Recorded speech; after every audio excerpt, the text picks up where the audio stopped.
विधिगंध सेवा संस्था व सोलापूर बार असोसिएशन यांच्या संयुक्त विद्यमाने दरवर्षीप्रमाणे यावर्षी देखील विधिगंध क्रिकेट स्पर्धेचे आयोजन 12, 13 व 14 एप्रिल रोजी तर उल्लेखनीय कामगिरी केलेल्या ज्येष्ठ विधिज्ञांचा पुरस्कार देऊन सन्मान करण्याचा कार्यक्रम आयोजित करण्यात आल्याची माहिती विधिगंध सेवा संस्थेचे अध्यक्ष ॲडव्होकेट संतोष न्हावकर यांनी पत्रकार परिषदेत दिली. आम्ही जिल्हास्तरीय वकिलांच्या क्रिकेट स्पर्धेचे आयोजन केलेलं आहे. या स्पर्धेमध्ये 20 वकिलांच्या टीम सहभागी झालेल्या आहेत. 12, 13 आणि 14 एप्रिल या 3 दिवसीय सामने खेळले जाणार आहेत. दिनांक 12 एप्रिल रोजी सकाळी 9:30 वाजता रंगभवन येथे या स्पर्धेच्या उद्घाटनाचा कार्यक्रम आहे.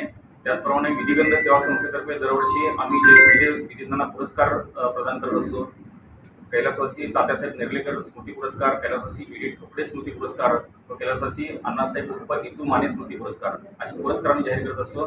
त्याप्रमाणे यावर्षीचे पुरस्कार आम्ही माळशिरस येथील ज्येष्ठ विधिज्ञ ॲडव्होकेट TN काळे, तसेच पंढरपूर येथील ज्येष्ठ विधिज्ञ वसंतराव भादुले व बार्शी येथील ज्येष्ठ विधिज्ञ बाबूसाहेब करंजकर या तिघांना हे पुरस्कार आम्ही जाहीर केले.